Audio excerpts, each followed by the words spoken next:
Que Dios nos bendiga a todos, amados hermanos y hermanas en Cristo, y a toda persona en general. Su hermano Ismael una vez más compartiendo palabra de Dios con cada uno de ustedes. Amén.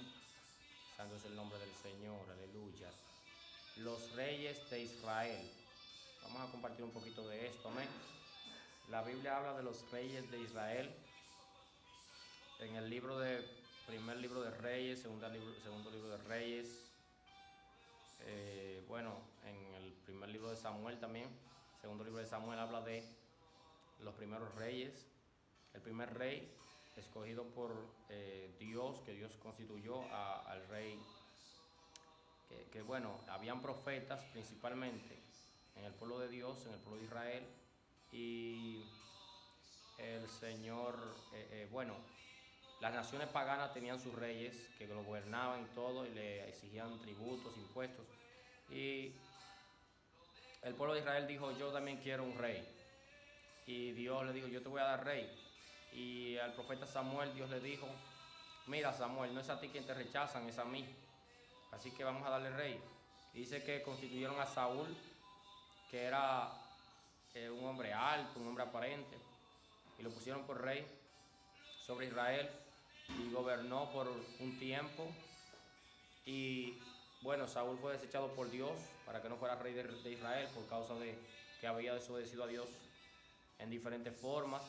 Por ejemplo, cuando Saúl, Dios lo mandó a matar a todo en Amalek, allá en esa ciudad, y él dejó al rey vivo y animales. Cuando Dios, por ejemplo, le dijo el profeta Samuel le dijo a Saúl: espérame 7 días. Y dice que él esperó los 7 días, pero luego se desesperó y dijo: el pueblo se dispersa y hasta ahora yo no he ofrecido sacrificio a Jehová en busca de favor del Señor. Y dice que él ofreció el sacrificio que le correspondía al profeta Samuel, o al sacerdote Samuel, él lo ofreció él. Amén. Y la Biblia enseña que el rey Saúl, cuando aún falló, le dijo al profeta Samuel: hónrame delante del pueblo. Es decir, que el profeta Samuel buscaba la gloria más de los hombres que la de Dios, porque buscaba el favor del pueblo, buscaba estar bien con el pueblo. Y aún el pueblo fue que lo incitó a dejar aquellos animales supuestamente para el sacrificio hacia Dios. Pero ese no es el asunto, sino los reyes de Israel. Saúl fue el primero. Luego de eso viene el rey David, que en el rey David, cuando es ungido, vemos algo que ahorita yo hablaba con un hermano de esto, y es de ser ungido para una obra y ser establecido en la obra. Por ejemplo, yo elijo una persona y digo: mira, este es el que va a estar en la obra tal, pero posiblemente lo elegí, pero no lo he establecido. Entonces Dios unge, Dios tiene un tiempo para cada cosa. Dios unge a una persona, pero coge otro tiempo para establecerlo. Entonces, amados, vemos que David es ungido, lo saca Dios desde allá atrás, desde las ovejas, y lo unge, manda el profeta Samuel a ungirlo, pero no lo establece inmediatamente. Es decir, como rey, no toma el establecimiento, el lugar, la posición de rey en cuanto a lo que es el gobierno, ya como donde estaba Saúl, el trono. Saúl se queda ahí, y me sorprende el respeto que tenía el rey David hacia Saúl, a pesar de que había sido desechado por Dios el rey Saúl, y David lo respetaba, y aún así también hacia Absalón su hijo cuando lo perseguía, ¿verdad? Pero vemos que el reinado de David fue un reinado caracterizado por lo que fue la guerra. El reinado de David siempre había guerra. David fue perseguido por Saúl, fue perseguido por Absalón su hijo, y fue perseguido, estuvo en peligro de muerte muchas veces. Quiero decir, en muchas guerras. Todo comenzó incluso en el reinado de Saúl, cuando David incluso pelea contra Goliat. Pero vemos que David, a pesar de todo, siempre tenía la victoria por causa de que David andaba el Señor delante de él. Amén. Vemos que aún David, ya en el tiempo ya donde él está llegando a su vejez y todo, vemos que dice que él sale a la guerra en un momento dado, y él, hermanos, él se cansa. Él se cansa y alguien lo defiende. Amén. y hasta que David llega a la vejez y todo. Pero el asunto es, amado, que después de David, vemos que en el reinado de Saúl hay guerra, pero Saúl es desechado. Pero en el reinado de David, segundo rey de Israel, terrenalmente hablando, porque espiritualmente hablando, el primer rey de Israel fue el Señor Jehová Dios de los ejércitos. Pero terrenalmente hablando, el primer rey fue Saúl, escogido por Dios, ¿verdad? Que Dios lo puso porque el pueblo quería rey. Entonces, hermanos, el segundo rey es David, pero el tercer rey, que es Salomón, el hijo de David, en el tiempo de Salomón no hay guerra, pero Salomón dice que le puso yugo duro al pueblo de Israel, y cuando Salomón muere, queda Roboam, y Roboam, en vez de llevarse el consejo de los ancianos que estaban en el tiempo de Salomón, se llevó el consejo de los jóvenes y apretó más el yugo, puso más yugo sobre el pueblo de Israel y azotó más, estaba dispuesto a eso. Y algo que me enseña esta lectura, porque el consejo de los ancianos fue: si tú le sirvieras a este pueblo y estuvieras dispuesto a servirle, ellos te van a acompañar, pero si no, no. Y algo que me sorprende es que cuando nosotros somos puestos por Dios para dirigir un pueblo, y nosotros tratamos de imponer las cosas a ese pueblo, de gobernar de una forma maliciosa ese pueblo va a pasar algo, te va a dejar solo, no te va a querer seguir. Ese pueblo va a querer que tú seas quitado de ahí y pongan a alguien más a dirigir, porque ese pueblo no te quiere a ti, porque tú estás queriendo imponer maliciosamente sobre ellos una carga que a veces ni tú mismo la llevas. Pero cuando Dios te pone a gobernar, a dirigir un pueblo, a liderar un pueblo, el pueblo de por sí anda buscando a alguien que le lidere. El pueblo de por sí anda buscando a alguien que le direccione, que le diga cómo deben de hacerse las cosas. O que le diga simplemente: esto es lo que vamos a hacer, y que camine al frente de ellos, que les dé ejemplo. El pueblo siempre está buscando a alguien así. Pero cuando el pueblo ve que alguien lo que quiere imponer carga sobre ellos, obligatoriamente, maliciosamente, el pueblo lo va a dejar solo. Eso fue lo que pasó con Roboam. Pero cuando el pueblo ve que alguien lidera con sabiduría y lidera con amor y está dispuesto a servir, y esa persona no se pone, aunque está en la posición que está, no se estima a sí mismo como en esa posición, como para maltratar y menospreciar y dañar a los demás, sino que abraza, les sirve y ama a los demás, entonces los demás van a estar dispuestos a seguir a esa persona. Donde quiera que esa persona vaya, la gente va a querer seguirle. Amén. Cuando tú eres una persona ejemplar, cuando tú eres una persona de amor, cuando tú eres una persona sencilla, como dijo Jesús: aprendan de mí que soy manso y humilde de corazón, la gente te va a seguir porque entiende que tú portas algo de parte de Dios. Cuando Jesús caminó en la tierra, ya Jesús portaba algo de parte del Padre. Jesús se apartó en ayuno y oración. Jesús venció la tentación de Satanás. Jesús andaba bajo el poder del Espíritu Santo, el poder de Dios, echando fuera demonios, sanando enfermos. Y ya la gente sabía que Jesús portaba algo del Padre, que Jesús era el Hijo de Dios, y comenzó a seguirle. Comenzó a buscar los milagros, comenzó a buscar las cosas del Señor. Amén. Y cuando la gracia de Dios está sobre ti, Dios también, esa misma gracia va a hacer que la gente que deba de seguirte te siga. Que el que se deba ir, se va a ir. Muchos te van a seguir para criticarte, para murmurarte, para dañarte, para querer acusarte. Otros te van a seguir por lo que tú les ofreces, por lo que tú le das, los beneficios. Pero otros te van a seguir sinceramente, queriendo ser como tú, queriendo llevar el caminar que tú has llevado en el Señor, imitándote a ti como tú imitas a Jesús. Como dijo Pablo: imítenme a mí, que soy imitador de Jesús. Cuando nosotros le somos de ejemplo a otros en el caminar de Jesús, eso es maravilloso. A niños me gozo en eso, porque cuando Dios me concede poder ser de ejemplo para un niño, una niña, para un joven, un adolescente, darle ejemplo, enseñarle y predicarle, y darle ejemplo del Evangelio, ayudarlo en todo lo que me sea posible, eso es para la gloria de Dios. Me gozo en eso, porque sé que un día cuando me vaya de esta tierra, alguien habrá quedado con ese ejemplo, alguien habrá quedado con ese legado, alguien habrá quedado, aleluya, dando ejemplo, aleluya, pareciéndose a Ismael García Mota, no como Ismael García Mota, sino como el Ismael García Mota que vivió según Cristo, aleluya, y que esa persona quiso seguir esos pasos de Ismael que le daban ejemplo de Jesús, aleluya, porque Jesús debe de ser exaltado, el maestro, de maestros, el Señor de señores, el que gobierna sobre todo gobiernos, aleluya, el soberano de los reyes de la tierra, Jesús de Nazaret, lo exaltamos y lo glorificamos. Hermanos, el tercer rey Salomón muere y queda Roboam. Vemos que en el tiempo de rey David mucha guerra, en el tiempo de Salomón no hay guerra, pero en el tiempo de Roboam vuelve la guerra. Ahora, ¿cuál fue el asunto? Que en el tiempo de David había guerra. Y bueno, sí, claro, creo que hubo guerra también entre el pueblo de Dios, pero vemos que siempre, mayormente la guerra era contra los filisteos, aunque Saúl se levantó contra David, ese tipo de cosas, pero siempre los adversarios eran los filisteos y otras naciones paganas, los heteos, los fereceos, todas esas cosas que también pelearon Moisés en el desierto con esa gente.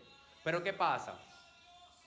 Que ya en el tiempo de lo que es Roboam y Jeroboam, vemos que lo que sucede es que el pleito no es ya con los filisteos y las demás naciones paganas. El pleito es entre el pueblo de Dios. El pleito. Y Ahías, el profeta Ahías, le habla por profecía de Dios a Jeroboam y le dice: mira, este manto, esta ropa, no me acuerdo bien si era un manto que, mira, dice que se la dio, dijo: rómpela como en 10 pedazos, toma estos 10 pedazos, no me acuerdo cómo fue, porque 10 tribus te entregará el Señor y tú vas a gobernar esas 10 tribus. Y todo ¿por qué? Porque el pueblo de Israel se ha ido tras los Baales, se ha ido tras los dioses paganos, Moloch y Astarot, no sé cuántas cosas. Ahí lo menciona, no me recuerdo bien.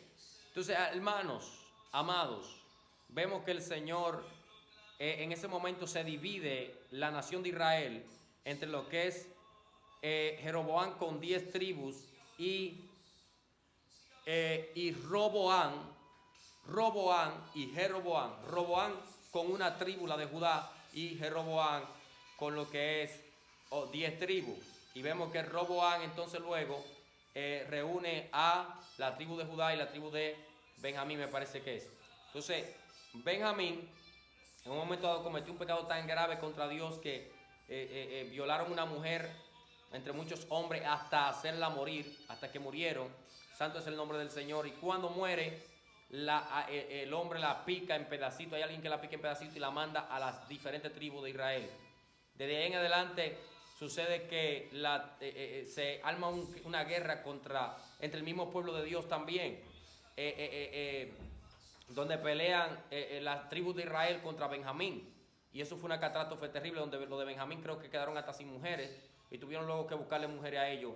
Y por eso la tribu de Benjamín llegó a ser incluso no contada, creo que en cierto momento, ahí. Pero luego sí quedaron gente de Benjamín. ¿Entienden? Entonces, hermanos, vemos que todo lo que pasó al pueblo de Israel fue por causa del pecado del pueblo de Israel. Vemos que Jeremías se lo dijo en un momento dado al pueblo de Israel, ya cuando el pueblo de Israel, el primer templo que fue construido, el templo de Salomón, el templo que construyó el rey Salomón, lo construye y fue destruido por Nabucodonosor tiempo después, por el general, el capitán de la guardia de Nabucodonosor, Nabuzaradán, y es destruido ese templo a fuego, donde el templo es destruido y la casa del rey, todo por causa de que el pecado de Israel, donde Jeremías se lo profetiza y Jeremías le dice: ese templo va a ser destruido con fuego, pero ellos mismos no quieren creerlo y quieren matar hasta Jeremías, y alguien interviene porque no era la voluntad de Dios que lo mataran y no era el tiempo de Jeremías de morir. Entonces vemos que, alabado sea el nombre del Señor, donde quieren matar a Jeremías por la palabra de Dios que tiene en su boca, porque eso sucede mucho, hermano, cuando el pueblo está despiado, cuando hay guerras y pleitos entre el mismo pueblo, que viene un hombre que esté en el secreto con la voz de Dios y viene a hablar el pueblo no quiere a ese hombre, el pueblo aborrece a ese hombre, el pueblo rechaza a ese hombre, el pueblo no cree que esa palabra viene de Dios hasta que se cumple lo que ese hombre está hablando. Alabado sea el nombre del Señor. Y vemos que Jeremías está hablando la palabra de Dios diciendo: ese templo va a ser quemado, arreglen su camino, vuélvanse de su mal camino, arreglen su cuenta con el Señor. Y ellos no hacían caso. ¿Cuánta gente está desviado de los caminos del Señor? ¿Cuánta gente ha dejado la palabra de Dios y no quiere aceptar la corrección y no quiere aceptar que se le diga: arregla tu camino, arregla cuenta con Dios? todos pecamos, todos nos equivocamos en algún momento, pero el problema está en cuando yo o usted peca contra Dios, pecamos contra Dios y nos quedamos ahí en nuestro pecado y no queremos hacerle caso a Dios y no queremos hacer caso a la corrección, pero de que usted se humille y se arrepiente, alcanza misericordia, dice la Biblia, cuando se aparta de su pecado. El problema está cuando seguimos en lo mismo y no queremos aceptar la corrección y creemos que el que está hablando de parte de Dios no está hablando de parte de Dios. Hermanos, arreglemos cuenta con el Señor. Cristo viene. Alabado sea el nombre del Señor. Vemos que Israel tuvo tantos reyes después de el rey Salomón y después que Israel se divide en 10 tribus y las otras y la tribu de Judá con Roboán y luego, bueno, ahí dice que también reunió a la tribu de Benjamín y vemos que hubieron tantos reyes, pero lo impactante es que de entre todos esos reyes la mayoría adoraron imágenes, la mayoría no destruyeron los altares de Baal, la mayoría de estos reyes siguieron los mismos caminos de Jeroboam, los mismos caminos del pecado, de la maldad. Alabado sea el nombre del Señor. Y vemos que el motivo del mismo pueblo entrar en pleito entre ellos, mire, la guerra del pueblo de Dios, del pueblo de Israel en ese tiempo era contra los filisteos, contra las naciones paganas, los esteos, fereceos, jebuseos. Pero luego que ellos pecan contra Dios, comienza a haber pleito entre ellos mismos. Eso es lo que sucede aún en la iglesia de Cristo en este tiempo. Aleluya, entre aquellos que se quieren matar entre ellos, entre aquellos que se murmuran los unos contra otros, que pleitean los unos contra otros. ¿Por qué? Porque se dejó entrar el pecado. Porque cuando un hombre se consagra para Dios, no murmura, no maltrata. Alabado sea el nombre del Señor. Vemos que el pueblo de Israel, cuando Dios lo saca de Egipto, vemos que Moisés lo está guiando. Pero ¿qué hace el pueblo de Israel? Que en vez de darle gracias a Dios por todo lo que estaba haciendo por ellos, lo que hace es que comienza a murmurar y a quejarnos. Y diríamos, no, ese fue el pueblo de Israel. ¿Qué pasa? Que ese podemos ser tú y yo. Líbrenos Jehová, líbrenos el Señor, líbrenos Jesús, líbrenos el Señor, Dios del cielo, creador de todas las cosas, líbrenos el Espíritu Santo de Dios.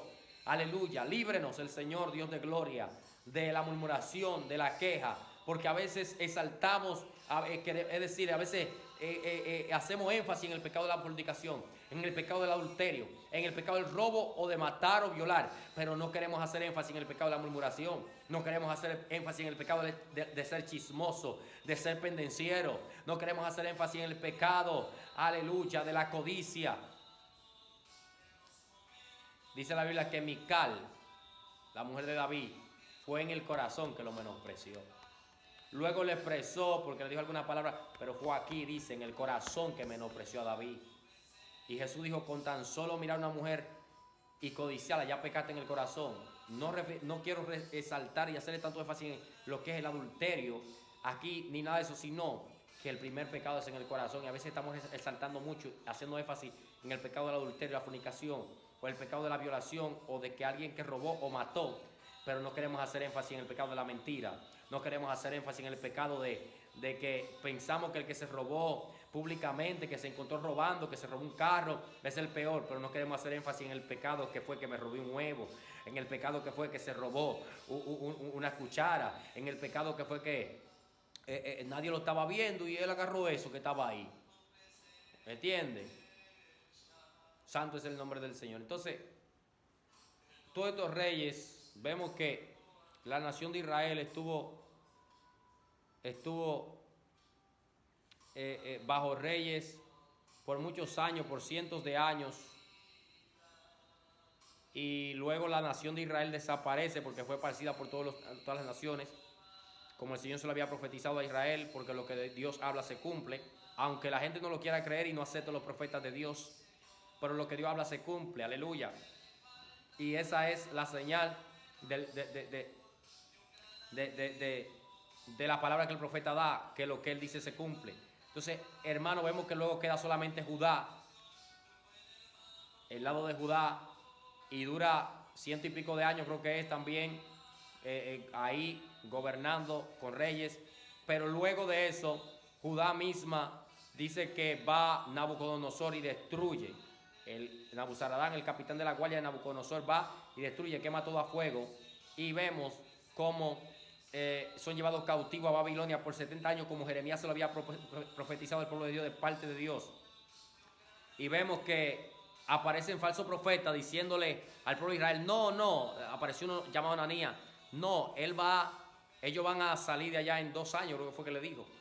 Y le dijo Jeremías, bueno, si Jehová no habló por medio de mí, de que son 70 años, el profeta que paz hablar, el profeta de Jehová es entonces, porque todos los profetas que han venido no han hablado de paz sino de guerra. Entonces él le habló ahí y le dijo, mira, tú no has hablado de parte de Jehová, este año tú morirás. Y dice que murió Ananías en ese año.